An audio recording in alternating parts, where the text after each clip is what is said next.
Previously, on Chosen Ones, our heroes continue forward, Aviath looking into the other god that had fought Nather and discovering it to be Verada, the elemental god of darkness, wrath, and grief. As they stop to rest for the evening, Aviath is awoken to find that the purple veins on his neck have turned silver and a growth has formed in the center of his head, leading Brandy to theorize that he might be turning into some kind of tiefling. With little else they can do at the moment, he goes back to sleep, and Brandy casts Dream on Libris in an attempt to get help. Instead, he encounters Winona, a white butterfly flying around her that he quickly puts together as Dashi. He leaves this dream to try someone else, this time visiting Estel. Entering her dream, he witnesses a conversation taking place between her and another Shadow Fae holding the Mask of Slain. He learns that the creature was actually Carmentis, the first Chosen One, and also Estel's uncle. Brandy relays everything that has happened, and asks for help to get back to the compound. Estel tells him to go back to the old location, and Arthur will teleport them after he moves his lab.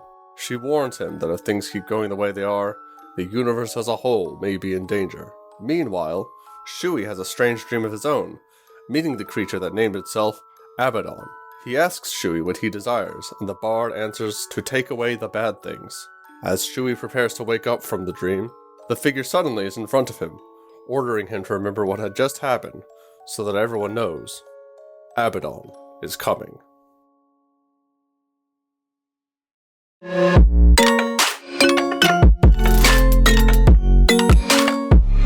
Just wanna be carefree lately, yeah. Just kicking up daisies. Got one too many quarters in my pockets. Count 'em like the four-leaf clovers in my locket. Untied laces, yeah. Just tripping on daydreams. Got dirty little lullabies playing on repeat. Might as well just ride around the nursery and count sheep. So, as you kind of come back from that little experience that you just had, Shui, everyone wakes up, including Brandy, at the same time. As Shui? Yep, all of you wake up at the same time.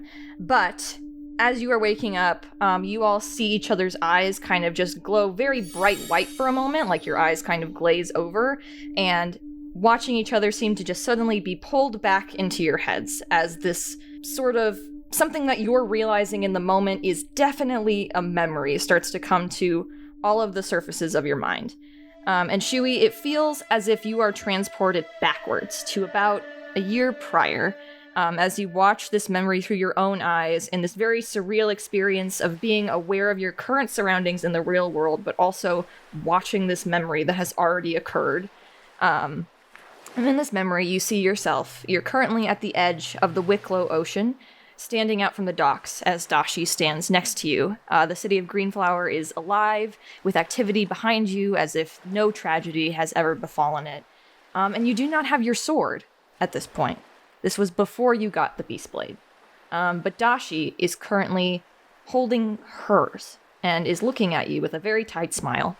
And she's just like, "You said you felt that the ocean has been calling you during our training, right?" Yeah, there's something about it, that I can't quite put my finger on, but I hear it. That likely means, if you are going to get a sword like your mother, you're being called towards where your sword rite will take place. There's something, like, under the water? No offense, Shui, I highly doubt you're ready for a sword rite. No, I can do it. I can hold my breath almost as long as you can. This isn't just a matter of holding your breath, Shui. The ocean is a dangerous place. He just kind of looks out over the water. Master Dashi, you've trained me for anything. I can do it, I promise. We're going to start with exercises, okay? We're not going to jump right into this as if your sword's going to pop out of nowhere. It took your mother years to find hers. More exercise? Shui, you love exercise. He smiles, like a little teasing smile. But I feel so ready to do it, like now. Then let's start with a test. And she, still holding her sword, kind of puts her hand out over the docks and drops it into the water, and you hear it splash as it hits the surface, and very quickly sinks because that is a very heavy metal sword that she has. And she holds out a hand to stop you before you even try and grab it. He was about to try to grab it. Yeah. And she sounds like she's counting down for a few seconds, counts up to about 30 seconds, and then looks to you and says, "Go get it." Why did you... Okay, he says, and he takes a big breath, and then he's gonna dive into the water. Gotcha. Go ahead and roll a con save for me. Okay, 15. 15? Mm-hmm. Okay, yeah, you're swimming pretty strongly through those waters. You manage to get enough of a big breath that you reach the bottom of the ocean pretty easily. No real struggle, and you're close enough to the shore that the bottom of the ocean is not super far. It's about 10, 15 feet down. Mm-hmm. And the water is very clear here, and it's the middle of the day, so very bright.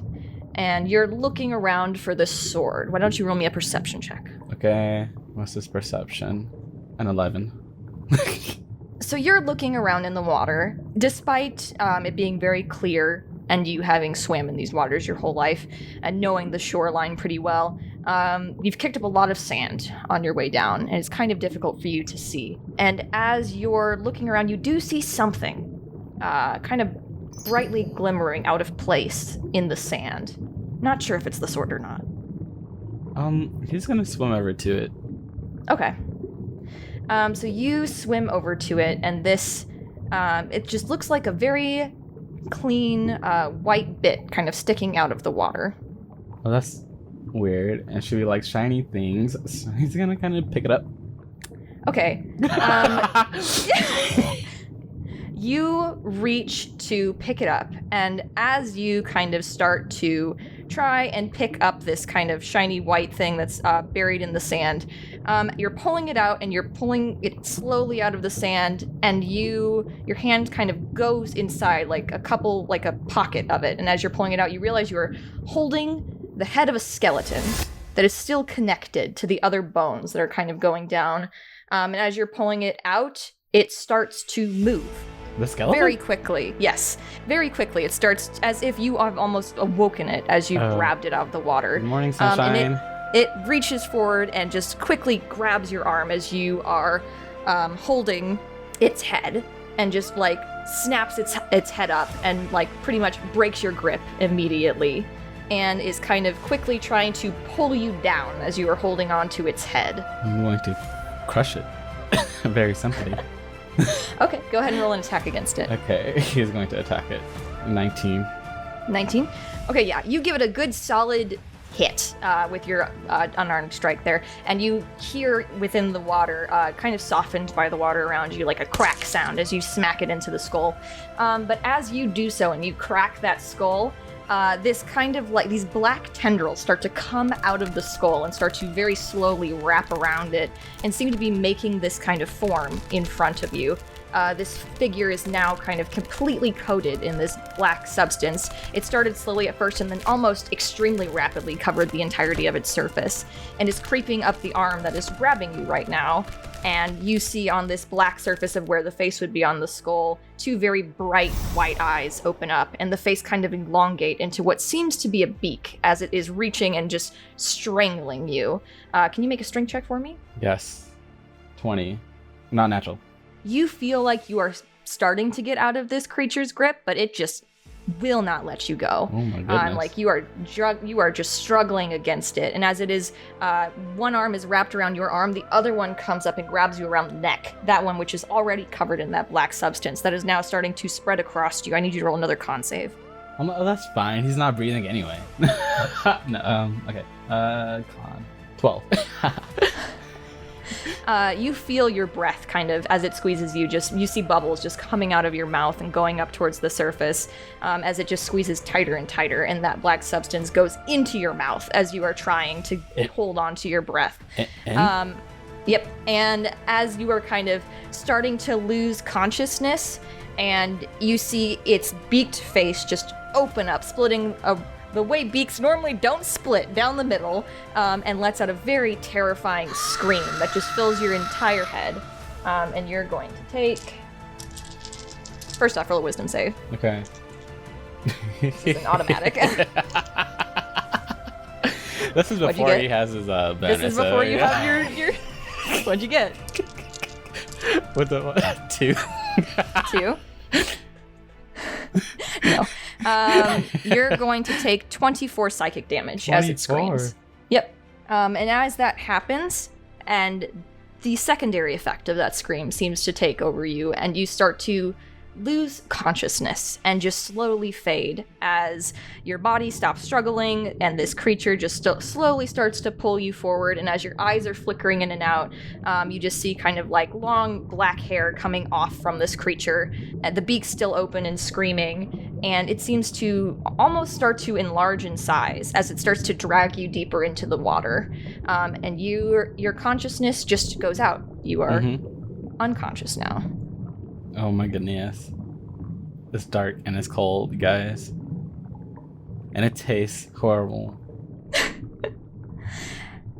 And as you are unconscious, you feel yourself kind of drifting within nothingness for a long time. You get this sense that you're definitely dying before you seem to hit something as you're drifting into this nothingness. And you look up to see a creature about 15 feet tall, with 4 limbs and a slithering tail for its lower half towering over you, and a mouth opening right next to your face, in the middle of where its stomach, you suppose, would be. And it's staring at you with a single yellow eye from a head covered in horns, as you're just drifting in this black space. He's thinking, well, can he move, like, at all? Not really. It's like you're in water still. You do hear it speak to you as you run into it. Hello. It seems you're under a lot of stress. She blinks at first. Would you like help? He tries to nod his head. I'm here to activate your spark. He confusion, but he is nodding his head. The one you currently have, I was warned, is artificial, so this might not work. More confusion. Artificial? What does that mean? You see this creature lean down, having to bend quite a bit to be down at your eye level, with this giant eye just staring in front of you, almost the size of your head as it's leaning down, just staring directly at you with that bright yellow eye, and it seems like a beam of light shoots right out at you. And as it does, a glowing white dagger appears in your hand that you feel. It almost feels like an extension of yourself. You're not even aware of it for a moment before your hands kind of just slowly clasp it. Very warm and comforting, and like it's something that you've always had, that's just now there. He's looking at it, kind of like captivated by it, and he's like bringing it closer and closer to his face. If that's something he can do right now? Yes? Yeah. Okay. And he is going to stab himself with it. Okay, yeah. You feel yourself stab yourself with that, and it's like a double feeling. Like you feel it here, and you also kind of feel it like in a different place, like almost like this is like a dream, and you're kind of like pulling yourself back into reality, like as if someone like has hit you. And as this strange black void you were floating in starts to fade, you hear that creature say one final thing to you. It's your lucky day. You get to keep playing this game of pretend a little longer. And you wake back up in an instant. You blink and your eyes are back open, and that creature that you have seen before that has grabbed you has nearly tripled in size, a very strange tail lashing out against the sand at the bottom of the ocean as it continues to drag you downwards. But in your hand, you still have that glowing white dagger. I'm going to stab it. Go ahead and make an attack roll. 24. As you lean forward and stab it with that dagger, right on its hands that is currently grabbing you around the neck, you see it very quickly let go as the black tendrils that are kind of covering that hand start to pull back and kind of start to recede, and you see the bone again underneath, and you hear it shriek again in pain at that as it looks back at you, seeming very surprised that you just did that. And you also are surprised because that weapon that you just used on yourself and healed yourself a moment ago seemed to just do damage to this creature. But you got away currently. You are not held by it at the moment. He is going to back up, though. He's not thinking about whether it's going to attack him or not, because he just kind of stabbed it. It is going to try and grab you again. If you could roll another athletics for me. 20. You got a 19. Oh! So you managed to push yourself away from it, still moving your 30 feet distance back, or however many feet. You're weird. You have more feet than normal. But you are underwater, so you can only move half speed. But yeah, you managed to get some distance between you and this creature. What are you doing? He's going to try to find Dashi's sword so he can grab it and get the heck out of there. Okay, it's going to try and grab you again. Okay. It's another 19, so tell me what you roll. Roll 16 this time, plus 11. You'll definitely pass based on your last roll. Okay. So he somehow manages to squirm out of the way, and he's going to perceive the area around him. Right now he's looking for Dashi's sword. 14. Roll 14. I'll say with a 14, pushing yourself back, you do see a little bit towards the direction that you had come from. Pretty much almost directly where Dashi had dropped it, you see it glinting in the sand. He's gonna go swim to it. Okay, you can get close enough. It's within 30 feet of you. But that will be your turn again. Yes. Can I pick it up? Yeah, you can pick it up. Okay, he picks it up. You see this creature approach you again. Is going to try and grab you. Okay. Wow, that sucked. That was a 15. 16! Oh my gosh! 16! It tries to grab you again, and you very easily, or not easily, but very, yeah, not easily, never mind. You very not easily get out of the way. And you see it seems very frustrated at that. You see it kind of like opening and closing its beak again, like it seems like it's about to scream. It is your turn. I'm gonna swim away, please. I would like to swim away, please. Okay, you can roll in athletics to try and break the surface. 15. You kind of kick off of the ground as you grab this sword. It tried to swipe at you, and you very quickly just kind of pushed off the ground and got enough momentum there to start to make your way up and out of its reach, because I'm assuming you disengaged was your action. Yes. And that was you doing your movement. So yeah. Mm-hmm. So yeah, you push yourself back up towards the surface, and you hear very distantly as you're swimming up the start of that scream, but your head breaks the surface of the water before you can feel the full effects of it.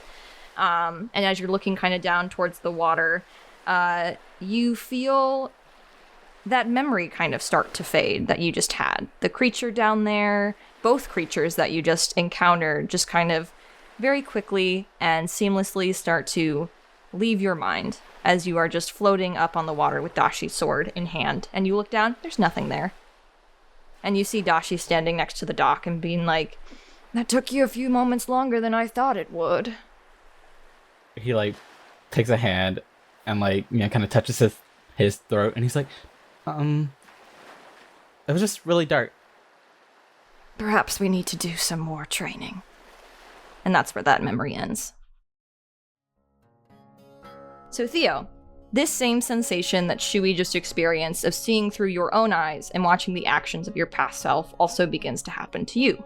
You are currently in your freshman year of college on an expedition to locate samples of a very rare plant that grows along Mirror Peak Mountains. You are currently walking alongside your professor, Holly Madeleaf, who has been pointing out different animal tracks along the way, and you've just been kind of investigating with her as you go. Your classmates are with you. You don't really know them. It's still the first week of classes, and this is supposed to be a very easy and simple just expedition to show you the general wildlife, get some samples from these plants, and head back to college. You're currently next to your professor. You're at the head of the group, pretty close to her. She's looking around and she's pointing things out, and she's just like, "Those are owlbear tracks, so everyone be careful, don't go near that way." And then over that way, we see there is, don't know what that is, so we're not going to go that way, and just keeps walking forward. Theo was interested in the owlbear tracks. He was like, "Oh my god, owlbear tracks, I want to see." So he looks over there, and then when she points over to I don't know what that is, Theo looks over there as well. What is it? Kind of looks like a dirt trail that kind of is going off in that direction. Oh, so it doesn't really seem like anything. Yeah, it just seems like something was like dragged that way at some point. Oh, dragged that way. Because I was picturing like, oh, it's just part of the trail. It's going another way, but no. That's interesting. He will stick with the group though, because going off on his own, it would be stupid. Okay. So yeah, she's still talking, and she's saying things like, you all can do your own looking around if you want to. We're just finding this very specific flower. If you find it, let me know. She's holding up kind of pictures. It's this purple flower with this interior bright pink spot. It is known as the peak flower, named after the mountain. Basically, as far as you have been briefed, it is just like a very simple healing plant that is used. No magical properties to it, just simple healing plant that's used for like pain relief and to speed up like blood clotting and stuff. Cool. Theo is gonna look for it. Okay, you can go ahead and roll a nature check. I would say survival because you're trying to find it. 17. 17? You did pretty good. Yeah, you find kind of like a very bright flower patch that has a lot of different varieties here in this area. If you want now, you can roll a nature check to try and identify it. Hell yeah. 20.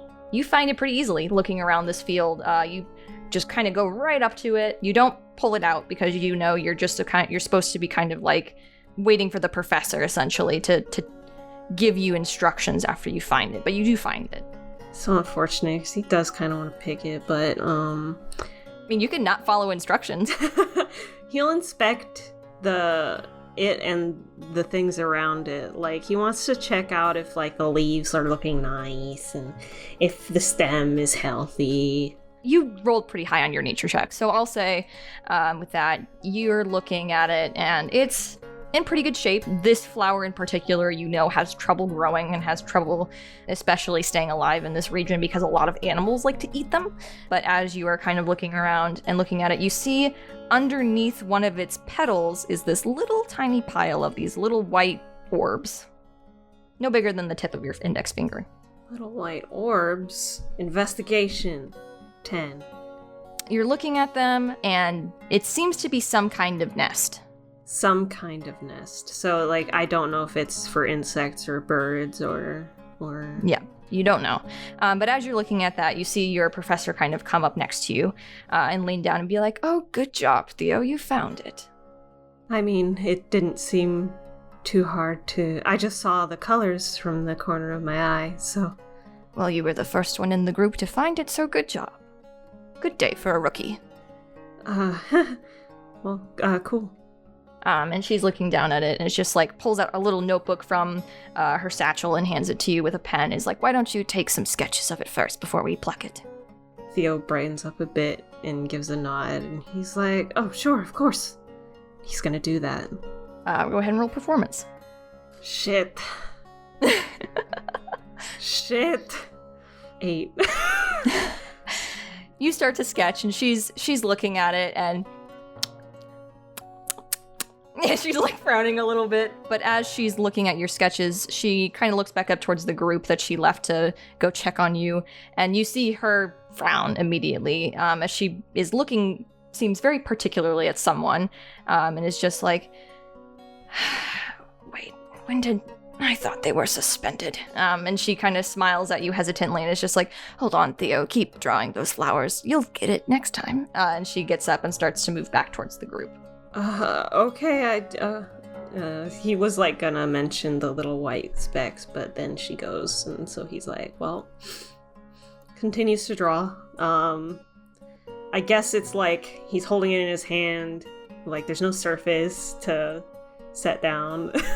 As you're drawing, you see her kind of approaching from the corner of your eye, see her approaching a Triton that's in the group, who's kind of standing on the edge, and she approaches him, and you see him kind of start, and she seems to be very aggressively talking to him, and he kind of lowers his head as you're continuing to draw those flowers.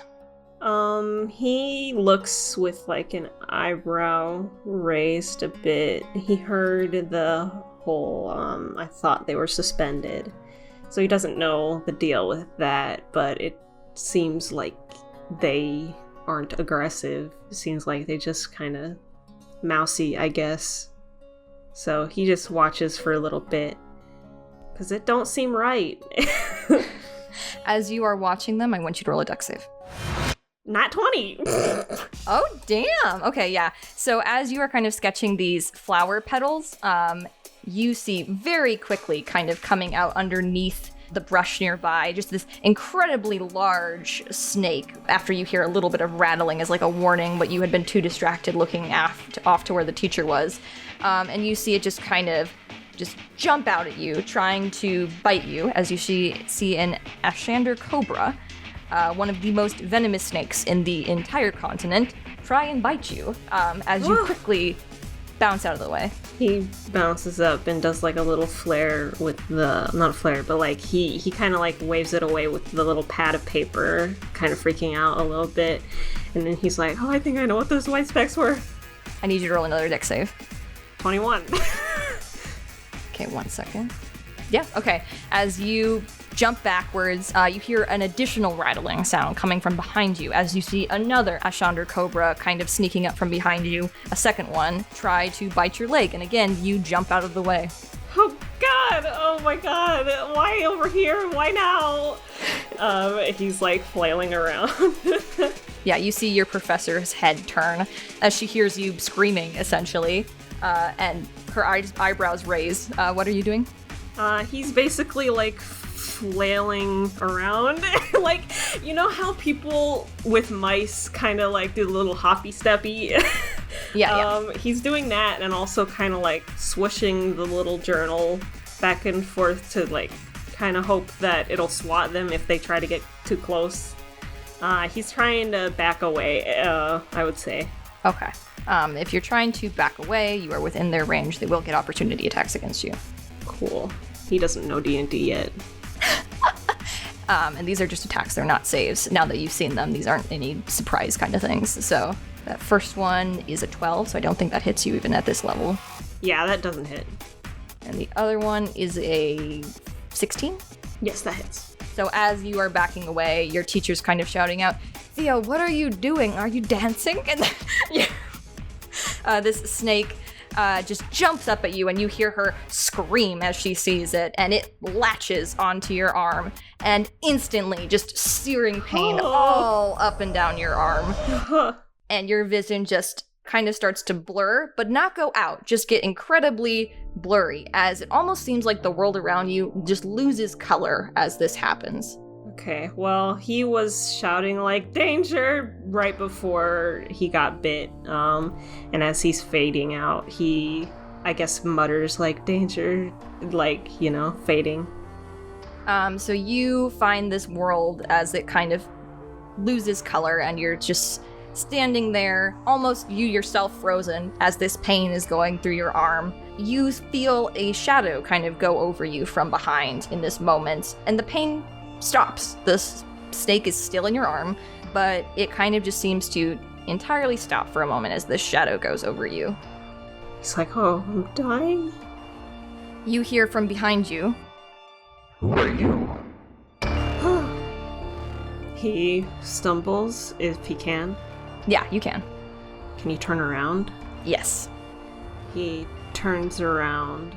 You see that very giant, tall, spider-like creature with the snake-like tail and the mouth in the middle of where its stomach would be, and the yellow eye staring at you with the horns. He does another little scream and falls back onto his butt, basically. He's just like, ah! And then he trips and falls back. It kind of moves towards you closer at that, to the point where it is leaning directly above you. Its face is almost directly, like inches away from yours as it's looking at you. Am I dead?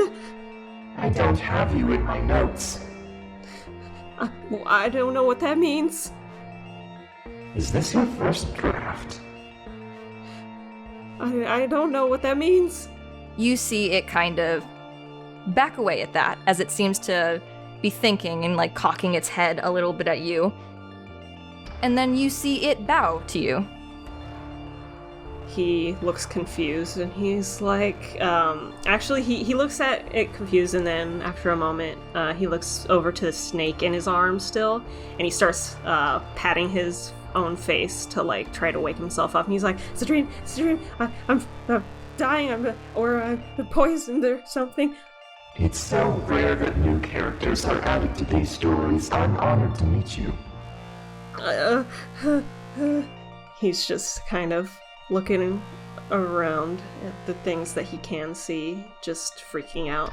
Yep, everyone's frozen. You see your teacher frozen, you see all of the students frozen, kind of looking in your direction.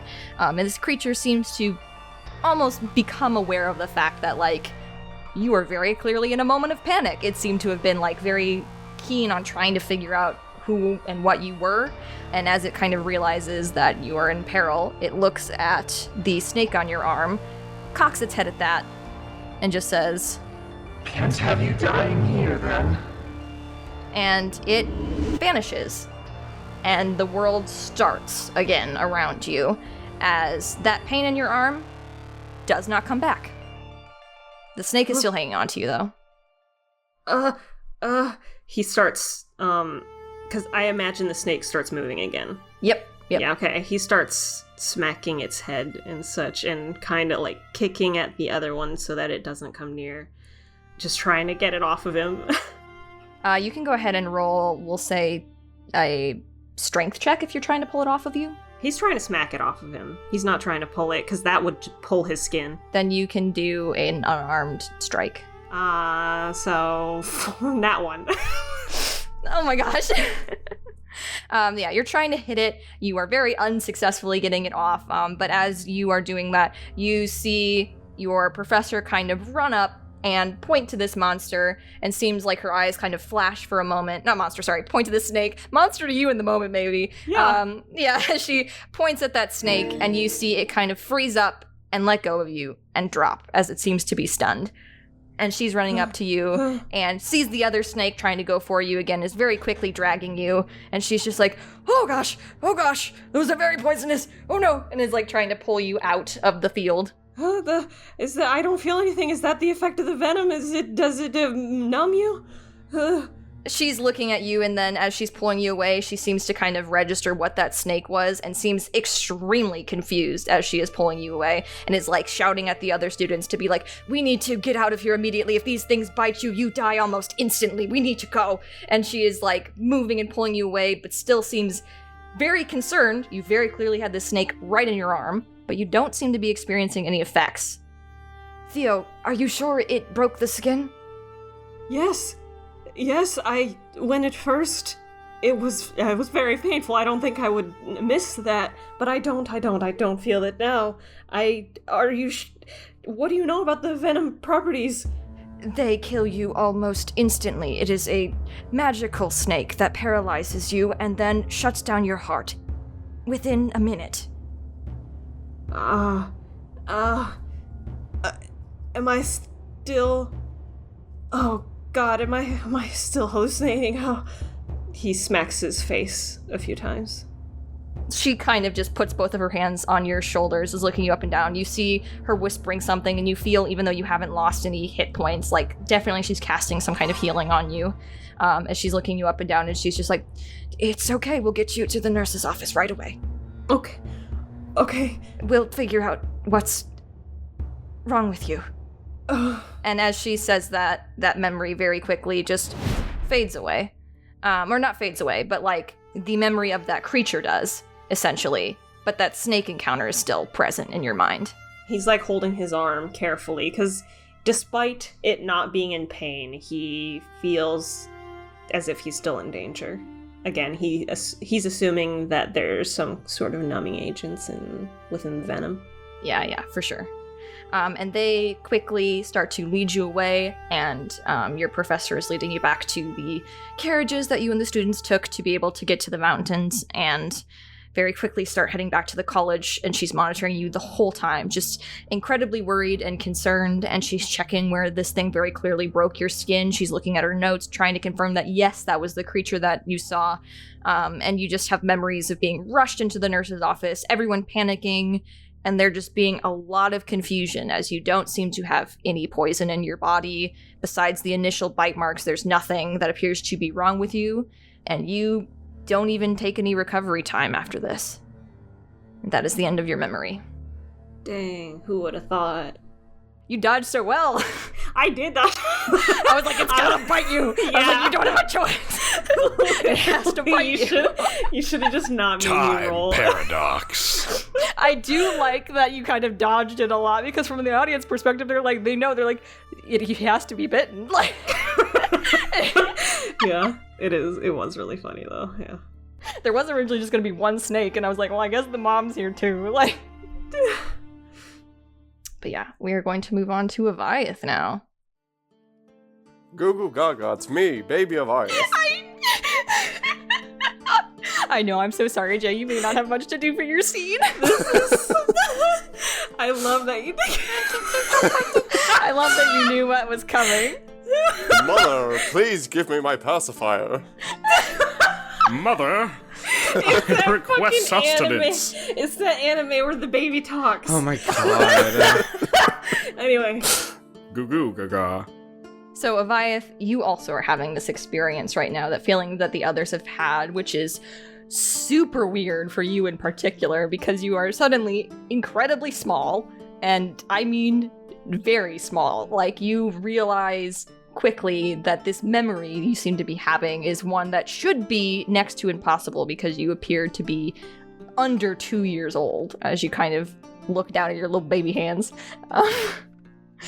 And you are currently sitting out in a field with your mother on a blanket, as an elven man with blonde hair and silvery eyes is standing next to you and is kind of leaning down after a moment in front of you, and is just like, hello, your name is Aviath, isn't it? Aviath just kind of jumps up and down. Does he know words? I don't. You know very basic words. At like when you're not quite 2 years old yet, so you know a couple words for sure. I don't know. Hold on, let's Google real fast. How many words can a 2-year-old say? Communication from 1 to 2, about 50 words or more. Some phrases, so 2-word sentences. Okay. I don't know Baby Aviath's voice. But I'll just stick with him waving hi. Okay. Yeah, he's looking at you and is smiling a bit, very kindly. And you hear your mother speak to him and say, "Thank you for coming to visit us. I know you're quite busy." And you see this man turn and look to her. It's just like, "Oh, no problem at all. So this is the child with wings. Yes, he definitely fits the prophecy." And you see your mother nod. It's just like, "To be a chosen one, you have to have a spark, though, and I think the wings are just because he's God-touched." And she kind of looks down at you with a worried expression, pats you on the head. Aviath just kind of smiles back. And you see this elven man pause for a moment, kind of start to laugh, actually, and then catches himself, and he's just like, God-touched, yes, right. And looks back down at you, leans over a bit, and is just like, "It's an understandable concern to have. There was another Asmer born with wings a very long time ago that turned out to be a false prophet, so it's good to be careful." She seems surprised by that, and is just like, "There was another Asmer born with wings? I was told this was the first time this ever happened." And he smiles and kind of waves his hands a little bit. It's just like, yes, but again, he was a false prophet, and they lost their wings shortly after being born. I'm not surprised. No one ever talked about it." And she's just like, "Well, how can we know then if he is what the prophecy says, if he is going to be, a hero?"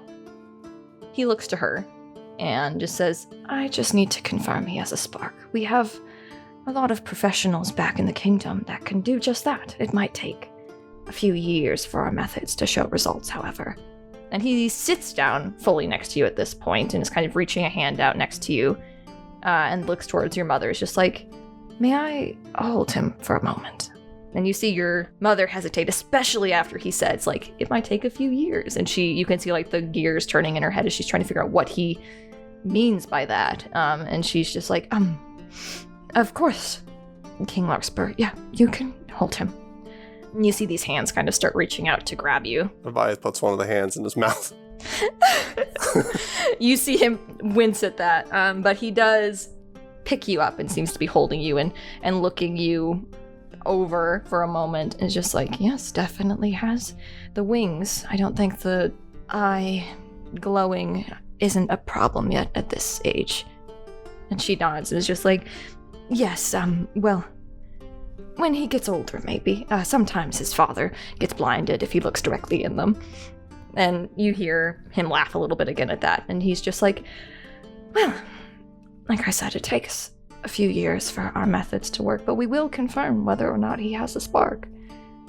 I assume you want what's best for your son. And you can see that she is very clearly hesitating again. And it's hard for you to understand exactly what is happening. It seems like there's just a really long pause in this moment where they aren't talking to each other and just seem to be staring at each other as you are being held. Here's a round of applause for no concernable reason. You are clapping. Neither of them are looking at you. Well, now he starts to look around confused. And as you look around and you're kind of looking at your mother, you see her mouth is kind of open a bit, but no words are coming out, and she just seems frozen. And there's a little bit of wind that was kind of moving her hair, and her hair also just seems like it is caught in the wind without moving. And you're looking out around. Why don't you roll a perception check for me at -5? Oh, boy. Okay. Nat 20. Oh my god! Even as a baby, he's a prodigy. The most perceptive child. Oh, that's so funny. You see kind of off in the distance, near the edge of the forest, a very tall creature. Seems to be about 15 feet tall, as it is staring at you and your mother, and this other figure that is with you. And you see it kind of very slowly start to raise a strange appendage up into the sky as it's staring at you. And you can't really make out what this thing is from your distance, but you do very clearly see it raise an arm. And as it does so, the world starts to move again, and you start to float. Ooh. Aviath will try to point to it, but he's floating, so it's a little hard. Yeah, you just start to float out of this man's hands almost immediately, and he was not expecting it clearly as he tries to, like, hold on to you, and you just go right up 20 feet. And at first you hear your mom go, and then immediately changes to just happy laughter as she's just like, oh my gosh, Larkspur, look at that! I think he does have a spark. Aviath gives another round of applause and starts giggling. And you see Larkspur kind of looking up at you. That kind look kind of very quickly just washes off of his face as those silver eyes that he's staring at you with seem to grow dark. And she's looking at you, doesn't seem to be paying attention to him at all. And it's just like, oh, thank the gods, I knew it was him. And you just hear him kind of say, yes, thank the gods. And that is the end of your memory. All right. I'm sorry that there wasn't much for you to do. I'm so sorry that your spark activated as a baby, because, like, this scene is not going to have a lot going on for you. I'm glad you just didn't make me voice a baby. It's like, I would need time to prepare for that. I don't know. Alrighty, right. So we are going to move on to Brandy. Uh-huh. Oh, boy. So, it takes you, Brandy, a long moment to adjust to this memory as it starts to come in. You're shorter than you are now, only about 4 feet tall, and the brands that you currently have are gone. And you find yourself in a small room, damp, the sounds of water kind of trickling off somewhere in the building. It's the only sound that you usually are used to hearing. And a strange woman has just recently come to visit you today for the first time, wearing a mask so you couldn't see her face as she looked at you through the bars of this room. And she gave you some picture books and some food. She talked to you for a little bit. She asked you who your father was, which is the first time that question has ever been asked to you. And then you were left alone. You currently still have those books.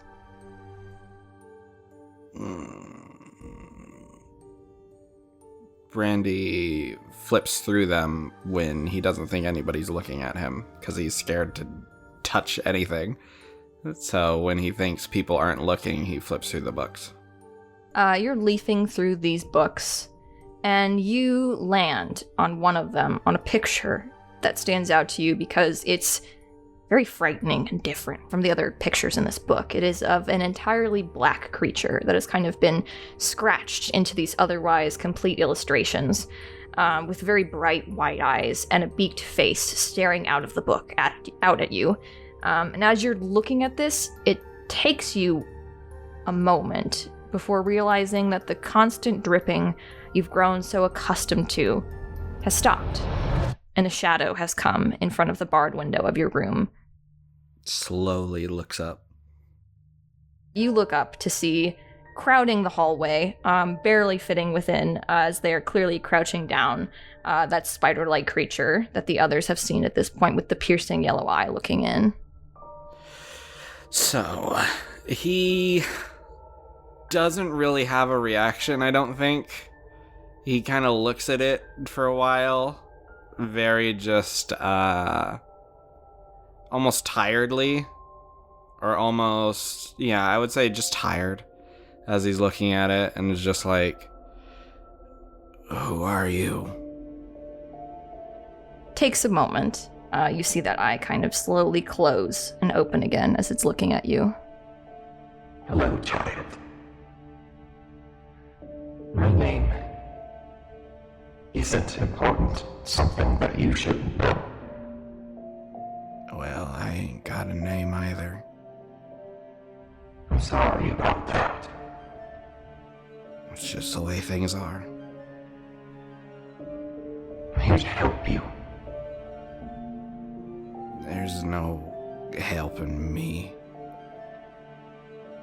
Think I can? Are you with that lady that came by earlier? No.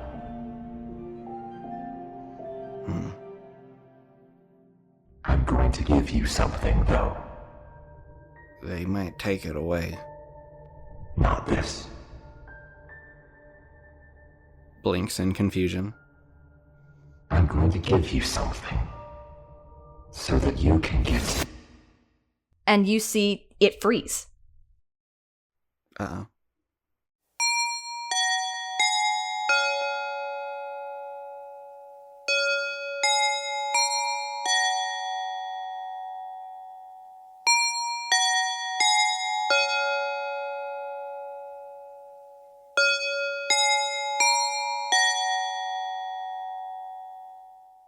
Just completely freezes. Just completely freezes, and you see almost like the color drained out of its eye. And there is suddenly another shadow, but this time inside your room with you. Very close to you because this room is so small. And you hear next to you before you turn your head. Mind if I cut in? The head shoots over to that person. This very tall figure is standing in your room with you, not as tall as the one outside, looks to be about 5 feet shorter maybe, but it's hard to tell because it's crouched down to be able to fit in your room with you, kind of leaning over you, and you see just this completely blue figure with a plague mask on its face. Have I seen anybody with plague mask before? Would I know what they do usually? I would say there's been enough in this time period. There's been sicknesses every now and again that you've sometimes seen guards and things have them. You've never been given them. Am I sick? Why are you here? Oh, no. You're not sick. Hello. Don't mind him. Looks over to the spider.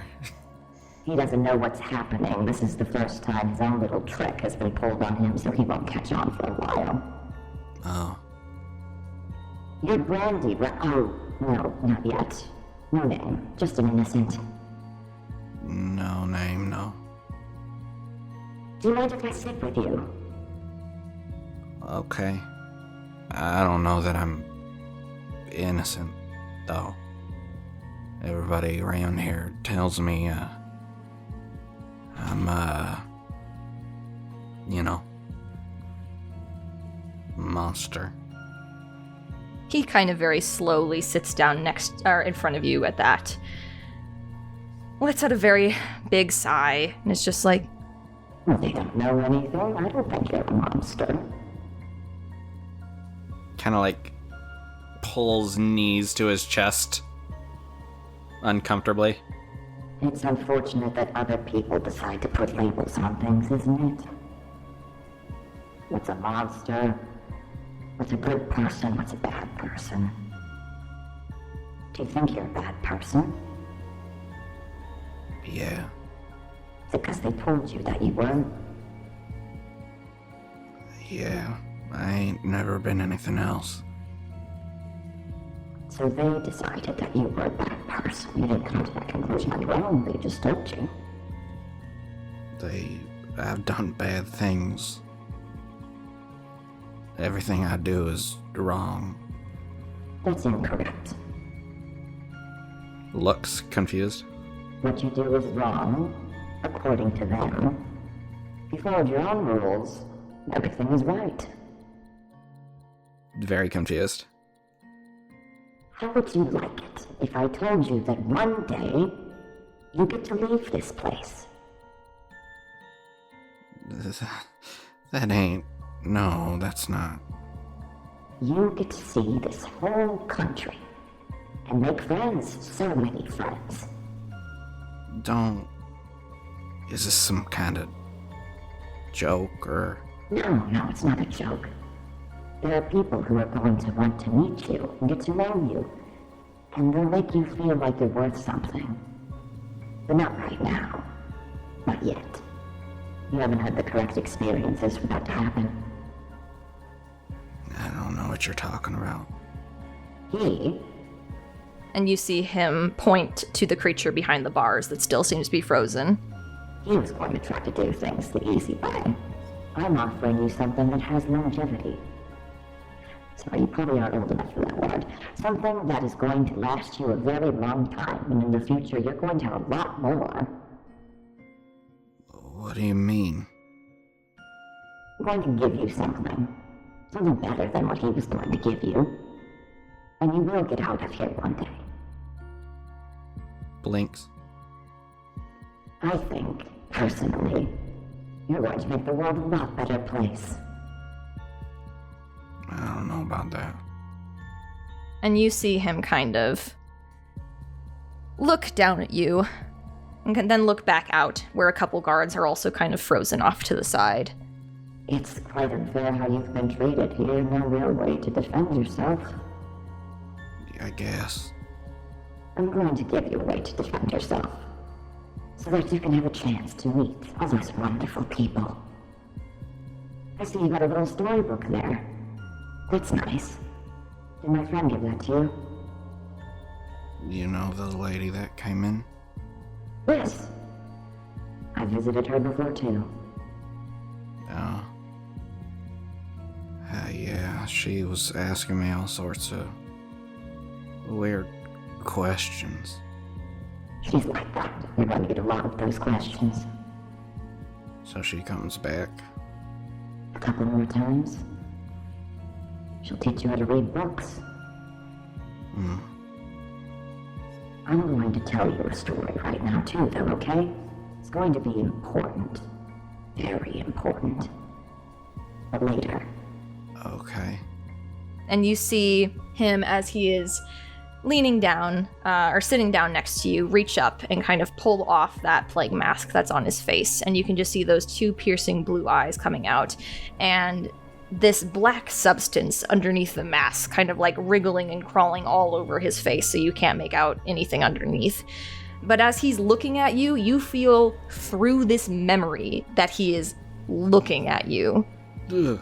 And he's just like, he just kind of starts to go into this story. There once was a healer who roamed these lands. He cured the sick with only his hands. He wanted the world to be better, you see. So many had died, he needed the key to keep death at bay and keep people living. But there's always a cost, and fate's not forgiving. So he stole the black heart, pulled it out of the chest, and changed the world to what he thought was best. But he did a bad job. He picked who was chosen, while the rest of us watched our potential quite frozen. Why can't we all be equally great? Why must we live how he decides fate? So I slaughtered the slain and took up the mantle. But now there's too many to handle. The world is collapsing, there's not enough here. Should I let them die slowly, or just disappear? Now things are the same, yet things are offset. We're trapped in this hell. Unless we reset. And there is a very long pause as he's just sitting there in silence. After he tells you this, you feel like a very strange sensation kind of go over you for a moment. It's like a very strange, it feels comforting, but also like there's malice in it. It's like a very weird, like blanketing feeling that encompasses you. And you feel two different things seem to kind of be attached to you in this moment as he's staring at you. And he's just like, and now, you can tell stories too. And your memory fades. Thank you to our patrons, Mad King Max, Ryohducky, Vessel, Mr. Bakudan, Z, Jessica Long, Charles, the Magic Man, and Claytor? He's real. Oh, remember to like and comment on the episode. I have to go now. Brandy! I told you he's real. Brandy! Brandy, come look, it's Claytor!